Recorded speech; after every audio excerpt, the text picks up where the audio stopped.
안녕하세요. 저는 60대 딸을 가진 평범한 여성입니다. 젊은 나이에 남편을 잃고 혼자 딸 하나만 보고 살아왔습니다. 그런데 기막힌 사연을 겪어보니 어디 가서 할 데도 없고 생각할수록 분하고 억울해서 이렇게 사연을 올리게 되었습니다. 왜 다들 딸 가진 죄인이라는 말 들어보셨죠? 제가 딱 그 심정이었습니다. 금지 오겹으로 우리 딸 예쁘게 키웠습니다. 남편이 없으니 어디 가서 홀대받지는 않을까 더 신경 써서 키웠다고 생각하고 좋은 것, 좋은 옷, 그리고 공부도 곧잘해서 대학까지 보내니 정말 세상 남부러울 게 없었습니다. 그런데 딱 하나 모자란 게 있었으니 우리 딸이 시댁복이 없었나 봐요. 결혼 생활 3년 동안 아이가 안 생기니 시댁에서 아이를 쥐잡듯이 잡아댔거든요. 처음 딸이 사랑하는 사람이라고 사위를 데리고 왔을 때 그래 너만 좋으면 엄마도 좋다 하고 했습니다. 다른 거 볼 게 뭐 있었겠어요. 그냥 우리 딸이 데려온 사람이니 잘 골랐겠지 하고 믿었습니다. 처음 사위를 보는데 생긴 것도 반반하고 성격도 서글서글하면서 어머니 어머니 하는데 참 마음에 든다 싶었어요. 싹싹하고 성실하고 더 볼 게 없었죠. 사위에게 물어보니 그 집도 어릴 때 아버지가 돌아가셔서 홀어머니 밑에서 자란 터라 서로 잘 맞겠지 싶기도 했어요. 저희도 남편이 일찍 죽고 혼자 키운 딸이라 사돈이랑도 그런 공감대가 있겠다 싶었어요. 시집살이 덜할 수도 있겠다 싶었거든요. 둘이 잘 만나다가 딸이 사위랑 결혼을 하고 싶다고 말을 했습니다. 사위 얼굴도 모르는 것도 아니고 성격 좋은 것도 알았겠다 싶어서 너희들이 결혼하고 싶으면 해라 하면서 흔쾌히 결혼을 허락했습니다. 결혼 준비는 본인들이 알아서 한다면서 저는 신경 쓰지 말라고 하는 겁니다. 그냥 상견례 준비되면 와서 밥 먹고 사돈끼리 얼굴 한번 보면 된다고 말입니다. 본인들이 알아서들 착착 준비하는데 얼마나 기특하던지 저는 알았다고 했습니다. 딸과 사위는 작은 한정집 집에서 상견례를 준비했습니다. 아담한 한옥이 운치 있고 참 좋더라고요. 기분 좋게 안으로 들어가서 앉았습니다. 사돈이 되실 분은 아직 오시지 않았더라고요. 잠시 후 식당의 창호지 문을 열고 들어오는 사돈의 분위기가 참 범상치가 않았습니다. 젤을 발라 번들거리는 머리를 쫙 틀어올리고 옷은 개량 한복을 입고 있었어요. 꼭 만신이셨던 저희 할머니 느낌이 드는 겁니다. 그쪽 일을 하시나 속으로 생각을 했어요. 사위한테는 한 번도 그런 이야기를 들어본 적도 없었던 저는 적지 않게 당황을 했습니다. 사위에게 어머니는 작은 가게를 운영한다고 들었거든요. 간혹 다른 일을 하면서도 신내림을 받는 사람도 있다고 알고 있기에 그런가 보다 생각했습니다. 저는 일어나서 예비 사돈께 깍듯이 인사를 했습니다. 말을 붙여보니 전혀 그쪽으로 일을 하시는 분이 아니시더라고요. 작은 가게를 최근에 접고 그냥 친구들과 여행을 즐기신다고 하더라고요. 운치 좋은 곳에 가서 맛있는 것도 먹고 이야기도 하고 한다는 겁니다. 그냥 취향의 한복을 입으시나 했습니다. 그런데 사람을 보면 첫 느낌이란 게 있잖아요. 그 느낌을 지울 수가 없는 겁니다. 뭔가 뒤에 있는 것 같은 찝찝함이 들었습니다. 저도 조금이나마 만신의 피가 섞여서인지 간혹 그런 감을 느끼곤 했습니다. 왜 사람 촉 좋은 사람들이 있다고 하지 않습니까? 바로 그게 저거든요. 그래서 계속 이렇게 안 좋은 느낌으로 의심하는 것보다야 확실하게 물어보는 게 좋겠다 싶어 사위를 불러 물어보았습니다. 모르는 것보다야 아는 게 좋다고 생각했었고 혹시라도 그쪽 일을 하신다면 제가 주의할 점이 있을 것 같았거든요. 그래도 사돈 어른인데 무슨 일을 하는지는 정확하게 알고 넘어가면 좋겠다 싶었어요. 저는 넌지시 어머님이 만신 일을 하느냐 하고 물어보니 사위는 제 말을 듣더니 절대 아니라고 벌쩍 뛰더라고요. 자신은 점 같은 거 믿지도 않을 뿐더러 좋아하지도 않고 어머님도 그쪽하고 아무 관련이 없다는 겁니다. 그쪽으로 일을 하신다고 해도 상관없다고 했죠. 저희 집도 윗대 할머니께서 만신을 하신 터라서 그냥 물어봤다고 했어요. 그래도 즐겁하기에 저는 사위의 손을 잡고 걱정하지 말라고 다독였습니다. 하지만 감이 이상할 때 좀 더 알아볼 걸 그랬습니다.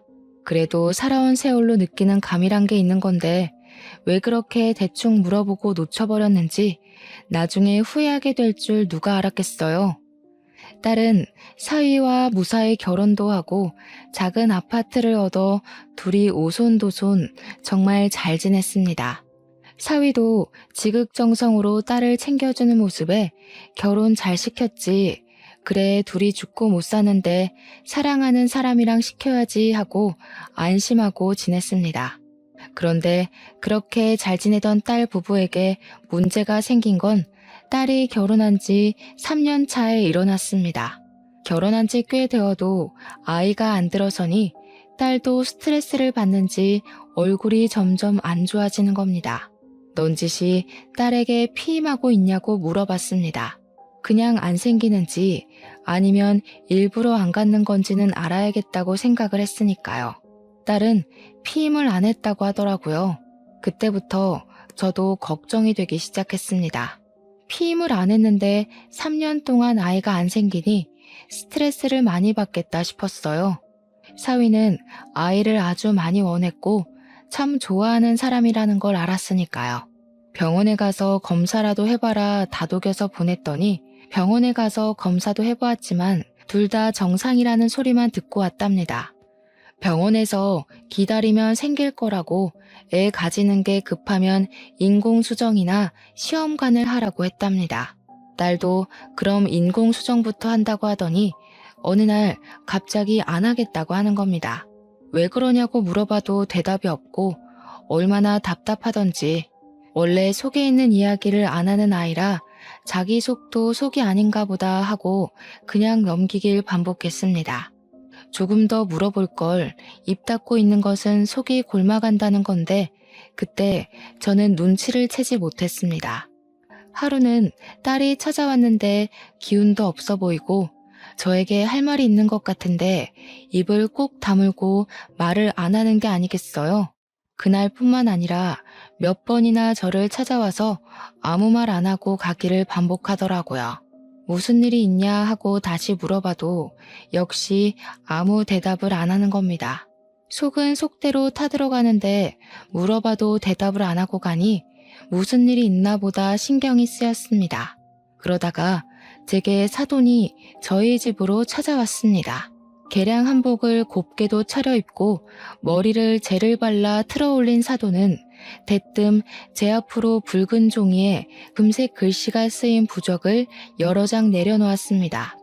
사돈어른, 이것을 한 장은 이불 안에, 그리고 한 장은 천장 위에, 그리고 한 장은 현관에 붙여두시고 나머지 한 장을 자시에 촛불 켜고 정화수 떠놓고 제발 딸아이 아이를 가지게 해주십시오.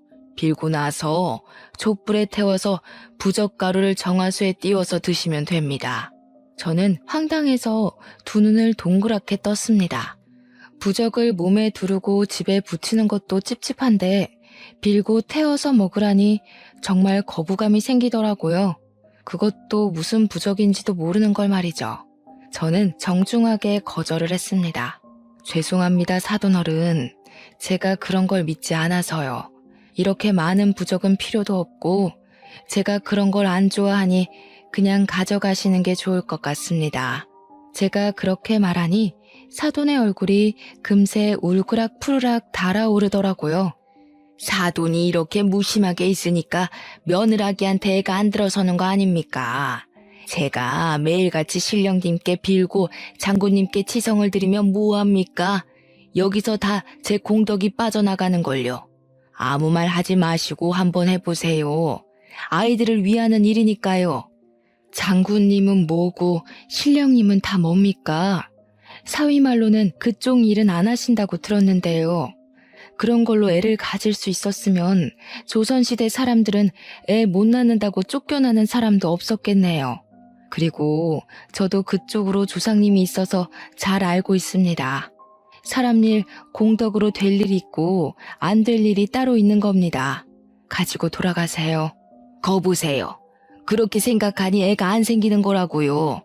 아무리 내가 설명해도 속이에 경일 끼면은 알아듣질 못해서 자기 앞에 조상님이 아이를 주려고 데리고 왔다가도 돌아선다는 말입니다. 굿도 하고 산신께 사흘 밤낮을 빌어도 모자랄 판에 이렇게 초를 치시면 됩니까? 이게 얼마나 귀한 건 줄 알고 나는 말이에요. 우리 선녀님께서 기도하고 또 기도해서 지은 영험한 부적입니다. 아휴, 저는 아무튼 그런 거 안 믿어요. 이거 당장 가지고 돌아가세요. 다시는 이런 이야기 꺼내지 마세요. 그런 거 가지고 혹시 애들한테도 강요하거나 하시지 마시고요. 그냥 기다립시다. 아이들이 알아서 잘 할 테니까요. 나이도 아직 젊은데 왜 그렇게 성하세요? 병원 다니면 금방 생길 겁니다. 사도는 얼굴이 시뻘개져서 부적을 집어들고 횡하니 가버리더군요. 그렇게 돌아가고 나니 깊은 한숨이 새어나왔어요. 그간 제게 딸이 말 못한 게 저것이구나 하고 그제야 생각이 들더라고요. 저는 이런 걸 안 믿으니 말도 못 꺼내고 얼마나 고민했을까 하고 말입니다. 저희 할머니가 아무리 만신이어도 저렇게 어이없는 짓은 하신 적이 없었는데 저는 더욱 의심이 들었습니다. 전화를 해볼까 몇 번이나 핸드폰을 들었다가 내려놓기를 반복했어요. 제가 말했다가 또 속만 뒤집는 거 아닌가 걱정이 되었습니다. 그렇게 며칠을 소가리를 하고 있을 때 딸이 울면서 집으로 뛰쳐왔더라고요. 왜 그러냐고 물어봐도 답이 없고 울기를 반복하는데 한참을 운 딸이 사위랑 못 살겠다고 하더라고요. 붉은 천을 가지고 와서 몸을 묶어 대지를 않나 이상한 부적을 가지고 몸에 붙이질 않나 밤마다 악몽을 꾼답니다. 그때 사돈의 부적이 생각났어요. 그 옆엔 내가 애를 잡았겠구나 생각이 번쩍 들더라고요. 이번에는 사위까지 합세했다고 하니 제 속이 안 뒤집히고 배기겠어요. 그래서 그만 살아라 했습니다. 애가 뭐라고 안 낳고 살면 되지 내 딸이 더 귀한데 스트레스를 그렇게 받으면서 살 게 뭐 있나 싶었어요. 딸이 집으로 오고 나서 사위가 찾아왔습니다. 저는 괘씸해서 현관문도 열어주지 않았어요. 정말 화가 나더라고요. 아껴주겠다, 사랑해주겠다 데려가 놓고선 그런 짓을 하다니 말입니다. 내 금쪽 같은 딸한테 한 일을 생각하니 피가 거꾸로 솟았습니다. 그런데 사위가 돌아가지 않고 현관 앞에서 무릎을 꿇고 또 빌고 또 비는 겁니다. 미안하다고 돌아가자고 다시는 그런 일 없을 거라나요? 저는 딸에게 당장 사위하고 갈라서라고 말했습니다. 그런데 딸이 자기 잘못이다. 얼마나 아이를 원하면 저러겠냐 그러는 겁니다. 속이 뒤집혀서 말도 안 나오는 겁니다. 너 당장 저놈하고 헤어져. 아주 사람이 할 질 못할 질 다 해놓고서는 이제 와서 저렇게 빈다고 다 해결될 일이야? 응? 데려갈 때는 아주 손가락에 물 한 방울 안 묻히게 할 것처럼 굴더니 이게 뭐야?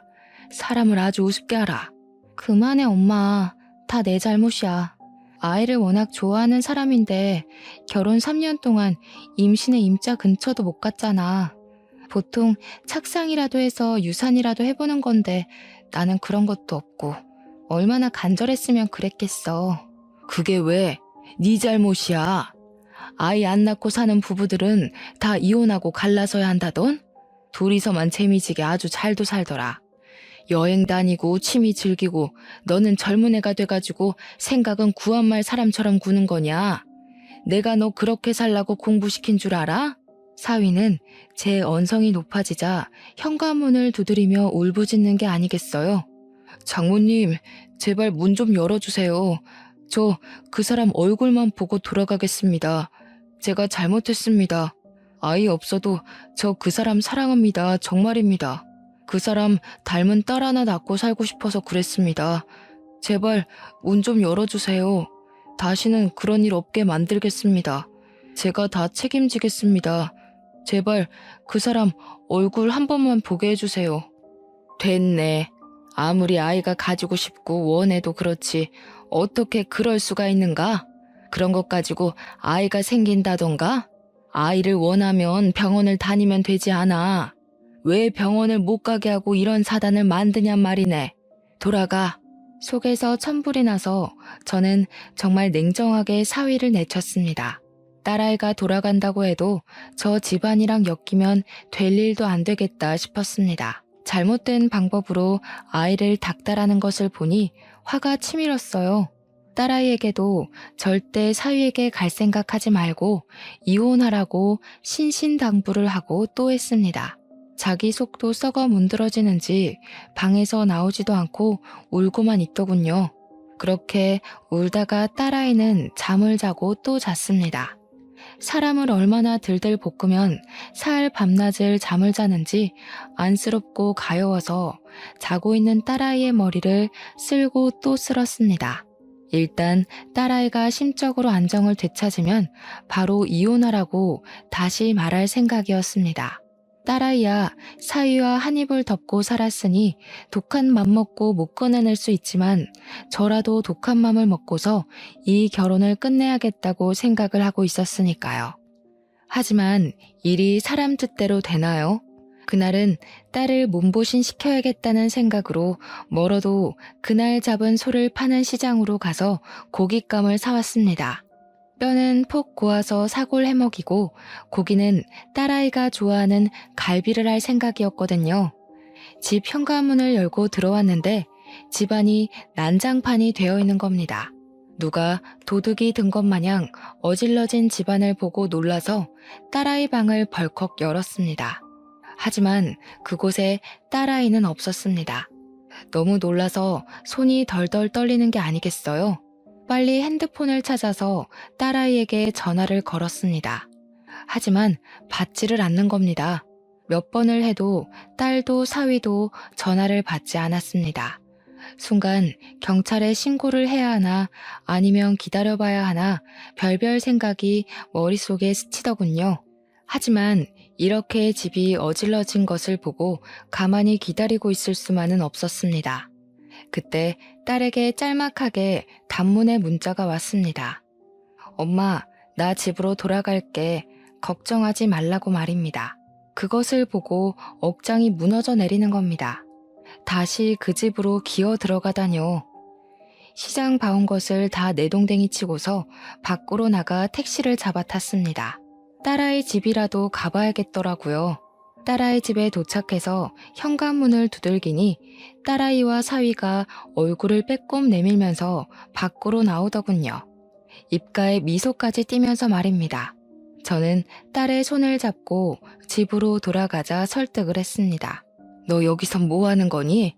그 꼴을 당하고도 다시 돌아온다는 게 말이나 되는 일이야? 어서 나랑 같이 집으로 돌아가자. 딸은 고개를 푹 숙이더군요.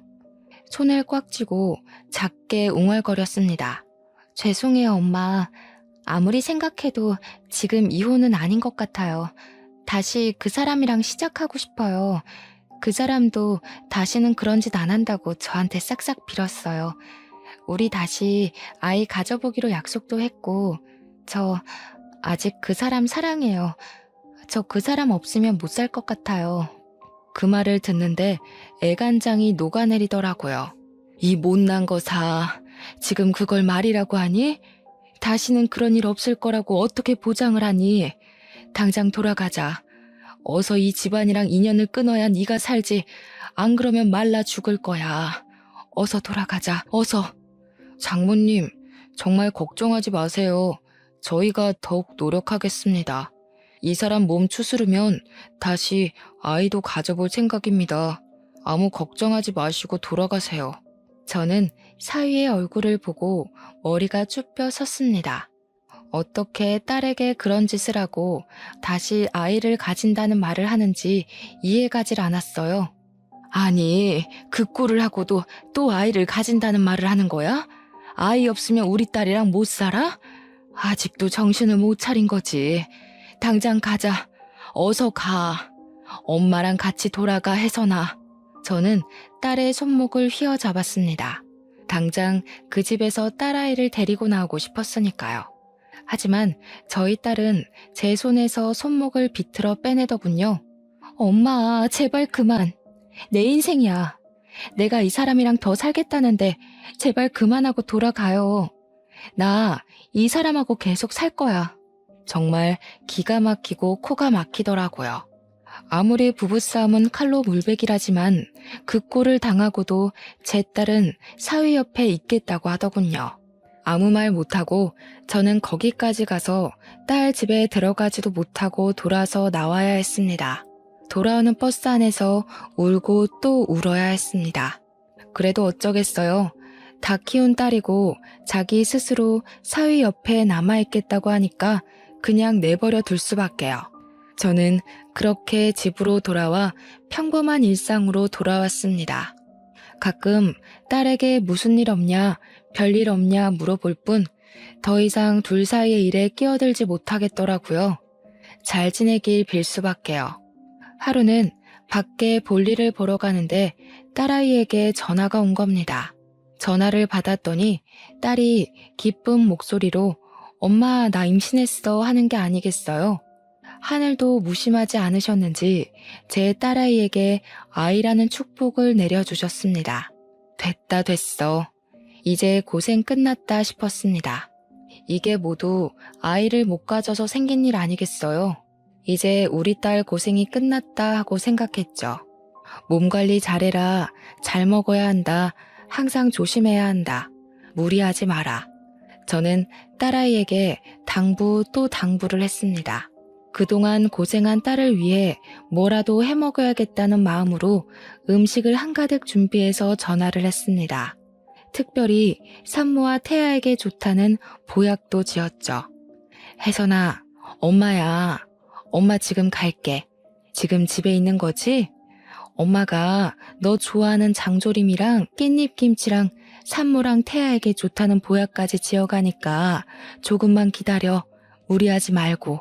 알았지? 안 돼. 엄마 오지 마. 지금 밖이야.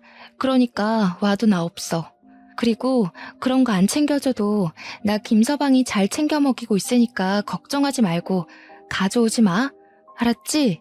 아, 엄마. 나 전화 끊어야 해. 나중에 통화해.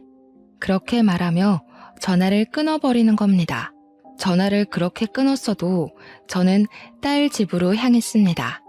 저녁 되면 집에 돌아오겠지. 그리고 이미 바리바리 준비해 놓은 반찬들을 어쩌겠어요. 혼자 사는 집에 많은 반찬을 버릴 수도 없고 몸에 좋은 보약도 전해주어야 하고 저는 택시를 잡아 타고 딸 집으로 향했습니다. 택시에서 내리면서 아파트 현관으로 들어서는데 우체통이 떡하니 눈에 보이는데 딸집 우체통에 우편물이 가득 쌓여 있는 겁니다. 임신 초기라서 피곤해서 이것까지 관리를 못했나 하고 대수롭지 않게 우편물을 뽑아들고 엘리베이터에 올라탔습니다. 하지만 아무리 배를 눌러도 그리고 하늘에 달이 떠올라도 딸은 돌아오지 않는 겁니다. 이 늦은 시간까지 사위도 딸도 얼굴을 안 비치는 게 너무 이상해서 저는 다시 딸에게 전화를 걸었습니다. 혜선아, 엄마 너희 집 앞인데 도대체 어디니? 응? 임산부가 밤늦게까지 어디를 돌아다니는 거야. 빨리빨리 돌아와서 쉬어야지. 초기라서 무리하면 안 된다고 했잖아. 엄마, 나 지금 다른 곳에서 지내고 있어. 오지 말라고 했잖아. 와도 없다고. 김서방이랑 어머님이 잘 챙겨주고 있으니까 걱정하지 말고 기다리고 있어. 너 그게 무슨 말이야? 다른 곳이라니. 어디 있어?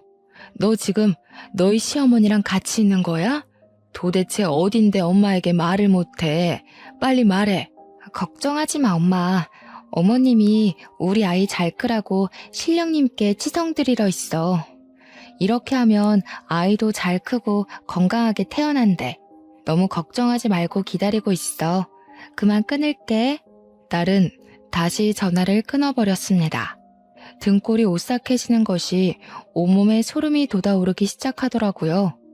제가 안 봤으면 모를까 사돈의 그 민속신앙에 미친 모습을 보고 나니까 이대로 두면 무슨 일이 벌어질 것 같은 예감이 들었습니다. 엄마가 되어서 손 놓고 기다릴 수가 있나요? 저는 사돈에게 전화를 걸었습니다. 처음에는 제 전화를 무시하고 받지 않더군요. 저는 끈질기게 전화를 계속 걸었습니다. 제 딸한테 무슨 일이라도 생기면 그 여편네를 가만둘 생각이 없었거든요. 몇 번의 시도 끝에 사돈이 전화를 받더군요. 여보세요? 사돈 아니신가요? 무슨 일로 이렇게 늦은 시간까지 전화를 하시는 거죠? 무례하기 짝이 없네요. 예의에 어긋난다는 것을 모르시나요? 날 밝으면 전화를 다시 하던가. 이게 무슨 짓입니까? 다짜고짜 저에게 전화를 했다고 화를 내는 겁니다. 지금 우리 딸이랑 사위랑 같이 있다는 거 압니다. 어디에 있는 겁니까? 댁에 안 계신 것 같은데. 지금 우리 딸 어디에 있는 거예요? 걱정하지 마세요. 애들은 아주 잘 있습니다. 밥도 잘 먹고 잘 지내고 있다는 말입니다. 뭐가 걱정이셔서 이런 시간에 전화를 하셨나 모르겠습니다, 정말. 기분이 나쁘네요. 앙칼지게 째는 사돈의 목소리를 들으니 더욱 정신이 번쩍 들었습니다. 저는 전화기를 꽉 부여잡고 통화를 이어나갔습니다. 지금 어디 있나요? 제가 직접 얼굴도 보고 직접 해온 반찬도 먹여야겠네요. 임신 초기인데 조심하고 또 신경 쓸 때 아닙니까? 엄마 밥도 먹고 싶을 테고 사돈께서 한 번만 양해 좀 해주세요. 제 말을 듣고 사돈은 한참을 고민하더니 작게 읊조렸습니다. 뱃속 아이 걱정은 하지 마세요. 제가 얼마나 정성을 다 쏟고 있는지 아시면 아마 깜짝 놀라실 겁니다. 정 궁금하시면 사돈께서도 이곳에 와서 하늘째를 올리시던가요. 그럼 하늘이 감복해서 더 건강한 애를 주실 겁니다. 오실 때 5천만 원 준비해서 오시면 됩니다. 하늘에 재를 올리는데 5천만 원이면 아주 싼 가격입니다. 재라니, 저 여편네가 또 미친 짓을 꾸미는 것을 바로 알겠더라고요. 저는 딸아이가 너무 걱정되기 시작했습니다. 이제 홀몸도 아닌 애인데 또 무슨 일을 당하지 않는지 불안해서 전화를 받는 손이 덜덜 떨리는 겁니다. 그리고 5천이라니 그 말에 더욱 심장이 떨려왔습니다. 혹시라도 딸아이에게 문제라도 생기는 것은 아닌지 불안해서 떨리는 마음이 진정이 안 되더라고요. 그때 바로 이혼을 시켜버리는 건데 딸 마음 추스른다고 왜 그걸 못 시켰는지 순간 혀를 깨물고 싶었습니다. 저는 긴 호흡을 하고 다시 전화를 들었습니다. 구시요? 제 형편에 5천이 어디 있겠습니까? 이 나이에 돈을 제대로 벌기를 하나, 그렇다고 재산이 있기를 하나. 딱 1,000만 원 있네요. 그걸로는 안 될까요? 우리 혜선이 얼굴 한 번만 보게 해주십시오, 사돈. 아유, 사돈. 5천이 있어야 하늘에 재라도 올리고 하늘에 얼굴 한번 들어보죠. 5천이나 드는 하늘 제사에 반도 안 되는 돈을 올리면 그게 지성이 됩니까? 정성이 부족하잖아요. 1,000만 원이면 4천만 원어치나 정성이 부족한데 신령님이 노하지 않겠어요? 그 돈 없으면 며느리 얼굴 볼 생각하지도 마세요. 정말 그 말을 듣는데 눈이 뒤집힐 것 같더라고요. 살다 4천만 원 정성이 부족하다는 그런 개소리를 들을 줄은 생각도 못했으니까요. 하지만 돈이 중요합니까? 내 딸이 어디 있는지 또 무슨 일을 당할지 모르는 판국에 저는 핸드폰을 들고 앞에도 없는 사돈을 향해 허리를 연신 굽혔습니다. 사돈, 제발 더 이상 제가 돈이 없어서 그래요. 1,000만 원 정성이라도 부모의 정성이니 신령님께서 받아주시지 않겠습니까? 제발 한 번만 그동안 정을 생각해서 우리 혜선이 얼굴 한 번만 보게 해주세요. 이렇게 부탁드리겠습니다, 사돈. 핸드폰 너머로 사돈 옆에 내 긴 한숨이 타고 넘어오더군요. 정말 고민이 된다는 식으로요. 그러더니 저보고 어디 산속으로 돈 들고 쭉 오면 된다고 말하고 끊어버리는 겁니다. 산이라니 말도 안 되는 상황에 심장이 덜컥 내려앉더군요.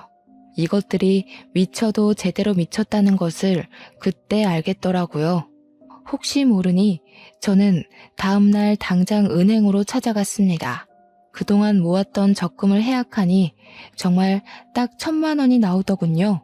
그 돈을 5만 원짜리로 바꿔서 비닐에 싸고 또 쌓아서 가방에 꼭 담아서 품에 꼭 안았습니다. 이 돈은 어쩌면 제 딸을 살릴 돈이라고 생각을 했습니다. 일단 사돈이 시키는 대로 그 산을 찾아갔습니다. 작은 시골 마을 뒷산이지만 산세가 좀 험해 보이더군요. 이름 없는 산에 꽤 깊은 골짜기가 있는 겁니다. 산을 오르다가 저는 이대로 돈을 들고 가면 안 된다는 생각 번쩍 들었습니다. 돈만 빼앗기고 딸을 안 보여주면 큰일 나니까요. 주위를 둘러보니 큰 바위 하나가 눈에 띄더라고요. 저는 풀숲을 헤치고 그 바위 밑으로 가서 주위에 나뭇가지와 넓적한 돌을 들고 땅을 팠습니다. 깊숙하게 판 땅 속에 돈이 든 가방을 넣고 흙을 덮었습니다. 그 위에 돌을 올려서 나중에 찾기 쉽게 표시도 해두었어요. 손에는 이미 시커멓게 흙투성이 되어 있더라고요. 그걸 묻으면서도 어찌나 손발이 덜덜 떨리던지 목구멍이 바싹 말라갔습니다. 혹시라도 올라가서 딸을 그 돈과 미끼로 맞바꿀 생각이었습니다. 딸을 무사히 데리고 산 아래까지 데려오려면 저에게도 무기 하나쯤은 들고 있어야겠다는 생각이 들었거든요. 그렇게 빈손으로 저는 산길을 타고 올라갔습니다. 좁은 산길을 쭉 올라가니 큰 돌탑이 몇 개나 나왔습니다. 산속 돌탑에 금줄이 돌돌 말려있는 게 참 스산하게 느껴졌습니다. 돌탑을 빙 둘러가니 작은 암자가 나오더군요. 암자 옆에서 큰 돌탑이 있었는데 그 앞에서 한 10명 정도 안 되는 사람들이 탑 앞에서 무릎을 꿇고 빌고 있더라고요. 그 모습이 얼마나 기이해 보이던지 그 사람들 속에 제 사위와 사돈도 섞여 있었습니다. 저는 한참을 그 모습을 지켜보다가 그곳으로 다가갔습니다. 제가 작게 김서방 하니 사위와 사돈이 고개를 돌려보더라고요. 그러더니 다시 모른 척 고개를 돌리고 절을 하더군요. 저는 할 수 없이 다시 기다려야 했습니다. 한참을 다시 기다린 끝에 사돈과 그 옆에 있던 한복을 차려입은 여인이 저에게 다가오더군요. 딱 봐도 이 사람 보통 사람이 아니다라는 게 얼굴에서 느껴지더라고요. 아직 50대 안팎의 사람인데도 풍겨져 오는 기운이 남달랐거든요. 옆으로 찢어진 눈으로 저를 위아래로 훑어보더라고요. 옆에 서 있는 사돈이 그 여자에게 저를 소개해 주었습니다. 선녀님, 이분은 저희 며느라기 친정엄마 되시는 분이십니다. 신령님께 치성을 드리러 온다고 해서 제가 오라고 했습니다. 사돈어른 치성비는 준비해서 오신 거죠? 이리 주세요. 저는 손을 뒤로 꼼지락거리며 사돈과 그 여자를 번갈아 쳐다보았습니다. 일단 우리 혜선이 얼굴 보면 드릴게요. 우리 애 어디 있나요? 아까 김서방이랑도 같이 없는 것 같던데. 우리 딸 어디 있는 거예요? 얼굴부터 보여주세요. 일단 치성비부터 주시면 보여드릴게요. 이리 주세요. 며느리는 아주 잘 지내고 있으니까 돈부터 주세요. 그래야 딸아이 얼굴을 보여드릴 수 있어요. 돈부터 달라는 말에 심장이 덜컥거렸습니다. 안 주면 안 보여주는 거 아니야? 설마 나를 이대로 내쫓는 거 아니야? 하는 생각이 번쩍 들었습니다. 하지만 어미가 돼서 그곳까지 가서 어떻게 딸 자식 얼굴도 안 보고 오겠습니까? 처음부터 안 가면 안 갔지 그럴 수야 없었죠. 저기 산 밑에 두고 왔어요. 일단 애 얼굴부터 보여주시면 제가 가서 들고 올게요. 얼굴부터 보여주세요. 우리 혜선이 어디 있습니까? 제 말에 사돈의 얼굴이 시뻘겋게 달아오르더라고요. 그게 말이나 되는 소리입니까? 지성비를 두고 오다니요. 거짓말 치는 거 다 알아요. 돌아가세요. 아무리 딸 얼굴 보고 싶어도 그렇지. 이곳이 어떤 곳인지 알고 그런 거짓말을 짓거리는 겁니까? 그동안 저희가 얼마나 정성을 들였는데 부정이라도 타면 어쩌려고요? 저는 땅을 파서 시커멓게 된 손을 내밀었습니다. 자, 보세요. 제 손 보고 그런 말 하세요. 제 딸 어디 있어요? 정말로 저 산 밑에 숨겨두고 왔다니까요. 1,000만 원이라도 받고 싶으면 내 딸 얼굴 보여달라고. 저는 그렇게 외치며 화가 나서 암자 안으로 뛰어들었습니다. 더 이상의 말싸움은 무의미해 보였습니다. 문을 벌컥 열고 들어간 암자 안은 사방에 오방색 천으로 둘러져 있었습니다. 살면서 이렇게 기괴한 곳은 처음이었어요. 예전에 텔레비전으로 본 전설의 고향이 머릿속에 떠오르더라고요. 온몸이 소름이 돋아오르는데 한쪽에서 딸이 저를 보고 엄마 하고 부르더라고요. 저는 그곳으로 달려갔습니다. 딸은 머리만 빼고 온몸이 붉은 천으로 똘똘 감겨있는 게 아니겠어요? 저는 너무 놀라서 달려가서 딸의 묶인 몸을 풀었습니다. 지금 뭐 하는 짓이에요? 그러다가 애 떨어지면 사돈이 책임질 겁니까? 지금 애 떨어지지 말라고 저희가 치성제사를 드리는 중인 게 안 보이세요? 그렇게 신생아처럼 묻고 안정을 시켜야 뱃속의 아이도 제자리를 찾아가는 겁니다. 저는 할 말을 잃어버리고 딸의 몸에 감긴 천을 풀고 일으켜 세웠습니다. 일단 이 정신 나간 곳에서 나가는 게 먼저였으니까요. 딸은 엉엉 울고 딸의 바지에는 핏자국까지 살짝 비쳤습니다. 순간 정신이 아득해지더군요. 지금 이게 정상적인 걸로 보이세요? 아니 무슨 치성을 들이면 애를 이 지경으로 만드는 겁니까? 애 밑에 핏자국 안 보이세요? 어떻게 하면 애를 이렇게 꽁꽁 묶어놔요? 들어선 애도 잘못되겠네. 저는 사돈의 얼굴에 삿대질을 하자 사위가 저에게 다가와 제발 그러지 말라고 말리더라고요. 장모님, 제발 진정하시고 저희 이야기 좀 들어주세요. 아이를 위해서 한 일이에요. 얼마나 귀하게 얻었는지 장모님도 잘 아시잖아요. 사실 저희가 임신된 것도 저기 선녀님이 신령님께 치성을 드려서 된 거예요. 이번에도 잘 되라고 빌어주시는 거니까 제발 화 좀 푸세요. 이런 미친 것들을 봤나? 지금 이 상황을 보고도 내가 눈이 안 돌면 사람이야? 자네, 이제 다시는 내 딸 볼 생각하지 말게. 데려갈 때 다시는 이런 짓 안 한다고 해놓고서 지금 이게 무슨 짓인가? 이리 나오게. 저는 앞에 있는 사위를 밀치고 딸의 손을 꽉 잡았습니다. 그러자 사위가 저에게 달려드는 게 아니겠어요? 저는 바로 앞에 보이는 불이 붙은 촛대를 사위에게 던져버렸습니다. 불이 붙은 촛대는 사위를 정확히 맞고 떨어졌는데 얇은 한복을 입은 사위의 몸에 불이 순식간에 붙기 시작하더군요.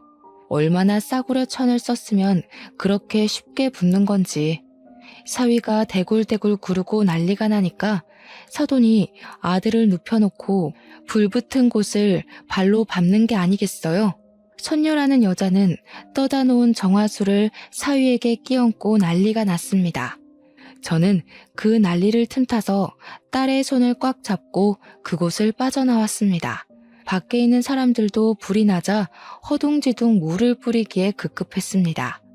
한참을 정신없이 그곳을 뛰어내려오는데 딸이 배를 움켜쥐고 주저앉더라고요. 하혈까지 한 상태이니 저도 더 이상 가는 것은 무리다 싶었습니다. 혹시라도 사돈이 쫓아올까 싶어서 옆 수풀 속으로 숨어들었습니다. 심장은 벌렁거리고 입은 바싹 타오는 게 딱 죽겠더라고요. 이대로는 안 되겠다 싶어서 주머니에서 전화기를 꺼내들었습니다. 경찰에 전화해서 자초지종을 말하니 알겠다고 하더군요. 잠시 후 산길에 경찰차가 도착하자 제가 손을 흔들었습니다. 경찰 2분이서 오셨더라고요. 딸이 아프다고 하니 일단 암자가 아니라 병원부터 가자고 하시더군요. 가는 내내 그곳에서 벌어진 일 그리고 현재 상황을 경찰분들께 설명을 드렸습니다. 이야기를 들어보던 경찰분들의 표정이 미묘하게 바뀌더군요. 최근 지역에서 어느 선녀에게 굿사기를 당한 사람들이 있었는데 아마 그 사람인 것 같다고요. 정확한 거주 지역을 파악 못하고 있었다고 합니다. 저는 경찰분께 자세한 인상착의와 암자로 가는 길을 알려드렸습니다. 병원으로 가서 또 얼마나 울었는지 모릅니다. 딸이 화장실 갈 때 빼고는 그 줄에 묶여 있었다고 합니다. 일주일씩이나요. 뱃속의 아이는 이미 유산한 지 2, 3일 정도 되어 보인다고 하더군요. 너무 오랫동안 그 자세로 묶여 있었고 또 피가 돌아야 하는데 꽉 묶여있는 통에 더 이상 착상을 유지하기 힘들었을 거라더군요. 얼마나 속이 상하던지 오열하는 딸을 보고 같이 한참을 울어야 했습니다. 그리고 다음날 경찰분이 전화가 왔습니다. 잠깐 서로 와달라고 하더군요. 가서 보니 선녀 사돈이 경찰에 잡혀왔습니다. 이미 굿사기로 선녀는 전과 5범이고 사돈 또한 사기로 전과 3범이라는 사실을 알게 되었어요. 둘이 함께 다니면서 사기를 쳤더군요. 사위는 어디 있냐고 물으니 병원에 있다는 겁니다. 사돈이 발로 낭심을 밟아대는 바람에 제거 수술을 하러 갔다고 합니다. 참 그렇게 아이를 원했으면서도 자기 아들의 대를 자기 손으로 끊어놓다니 참으로 사람 일 알다가 모르겠더군요. 전 이혼 서류를 들고 사위를 찾아갔습니다. 도저히 이대로 지켜볼 수 없으니까요. 당장이라도 이혼을 시켜야 한다고 판단했습니다. 이제는 그 집안이랑 정말 갈라서야 할 때니까요. 사위는 병원 침대에 누워있더군요. 쫙 다리를 벌리고 있는데 그렇게 사람이 못나 보일 수가 없었습니다. 병원에서 들은 이야기로는 밟힌 날 바로 병원으로 내원했다면 바로 보건수술을 할 수 있었는데 이 미친 사람들이 아들을 눕히고 다시 치성기도를 올렸다는 겁니다. 그것 때문에 골든타임을 놓치고 결국은 제거를 했다고 합니다. 정말 그 말을 듣는데 기가 막혀서 말이 안 나오는 겁니다. 사람들이 어쩌면 저렇게까지 미칠 수가 있는 것인지 저는 사위에게 이혼 서류를 내밀며 말했습니다. 김서방, 두말하지 말고 바로 내 딸이랑 이혼하게. 내가 그 꼴을 보고도 자네랑 우리 딸이랑 살게 두면 부모가 아닌 걸세. 당장 여기에 지장 찍어. 안 됩니다, 어머니. 이제 저는 다시는 아이를 가질 수 없는 몸이 되었어요. 혜선이 뱃속에 아이밖에 제 자식은 없습니다. 제발 이혼하라는 말 하지 말아주세요. 이제 정말 안 하겠습니다. 혜선이가 싫다면 다시는 절대 그런 일 안 할 겁니다. 이미 딸아이의 뱃속의 아이는 사라졌는데 뱃속 아이 타령을 하니 속이 뒤집어졌습니다. 사위를 향해 따귀를 날렸습니다. 사위는 저를 보며 붉게 달아오른 뺨을 손으로 짚더라고요. 혜선이 유산했어. 다 자네와 자네 어머니 때문에. 유산한 지 2, 3일이나 됐다네. 애를 그렇게 묶어두니 유산이 안 되고 배겨? 자식 잡아먹은 아비가 자식 걱정이라니. 앞으로 자네는 이제 평생 자식이 없네. 다신 그런 소리는 하지 말게. 당장 우리 딸이랑 이혼하게. 아니면 내가 자네도 고소할 걸세. 당장 여기에 지장 찍으란 말이야. 그래도 그동안 정이 있어서 이혼으로 봐주는 줄 알게. 사위는 꺼이꺼이 소리를 내면서 울더니 이혼 서류에 지장을 찍어주었습니다. 저는 한 대 뺨을 내리치려고 손을 들었다가 울고불고 난리를 치는 사위를 두고 그냥 밖으로 나왔습니다.